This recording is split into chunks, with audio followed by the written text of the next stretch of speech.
ఇక మరి రాకపోగా ఎలక్షన్ల ముందర బాగానే హామీలు ఇచ్చినమాట ఎల్లారెడ్డిగా మరి ఈ కథ ఎందాక వచ్చే జర ఏమన్నా తశివ అవుతున్నాయా లేకపోతే మరి ఇక జనాలు ఎందుకంటే మళ్ళా ఎలక్షన్ రాబోతున్నాయి స్థానిక సంస్థలు మళ్ళీ జనాలు మా దగ్గర ఎల్లారెడ్డిలా గరీబోలు అంత గరీబోలు కుటుంబం ఆడ బస్ ఎక్కేటోళ్ళే ఉంటారు మా దగ్గర కార్లు ఉండవు మా దగ్గర ఇలా bus stand Yellareddy bus stand 44 ఏళ్ళ కింద నుంచి పందులు కుక్కలు తిరిగే బస్ స్టాండ్ను ఇవాళ ఎయిర్పోర్ట్ లెక్క తయారు చేసినాం. ఇలా మొన్ననే పొన్నం ప్రభాకరన్ వచ్చి ఓపెన్ చేసిపోయిండు.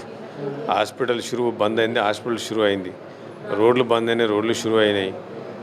ఎల్లారెడ్డి కట్ట షురువు అయింది. ఇళ్ళ ప్రతి ఇళ్ళల్లో సీఎం రిలీఫ్ ఫండ్స్ పోతున్నాయి. ఎల్ఓసీలు ఇస్తున్నాం. రోజు 10 లక్షలు ఆపరేషన్కు ఎల్ఓసీలు ఇప్పిస్తున్నా.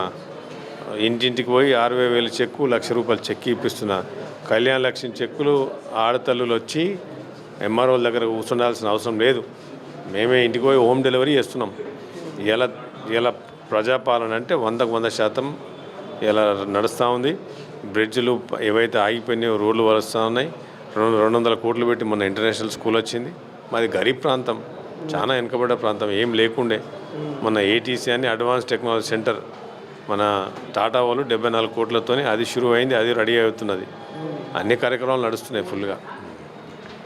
ఇక మరి ఇంట్లో బయట ఆఖరికి వస్తారకల్లా అసెంబ్లీలో కూడా బాయికాడ పండుకుంటున్నా పెద్ద పులిని ఒకటి ఎంట పడతావాట తిప్పట్లాడతావాట.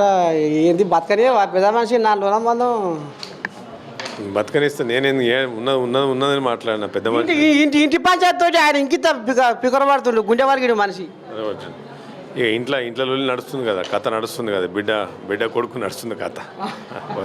ఇగో గిదుల మొత్తానికి ఎల్లారెడ్డి ఎమ్మెల్యే మదన్ మోహన్ రావు ఈ రకంగా మరి మన నేను ఆంబాయ వెళ్ళబోసుకుంటూ ఇక మళ్ళీ ఒక నాడు కలుస్తా మళ్ళీ ఒక మతలావుతో ఇక మరి పెద్ద మనిషిది ఏంది ఏం కథ అనేది గుంజుకొస్తా మతలావు చూస్తూనే ఉంటుంది. మన నేను కెమెరామెన్ శివతో మీ నర్సయ్య దాదా, గాంధీ భవన్ గడ్డ.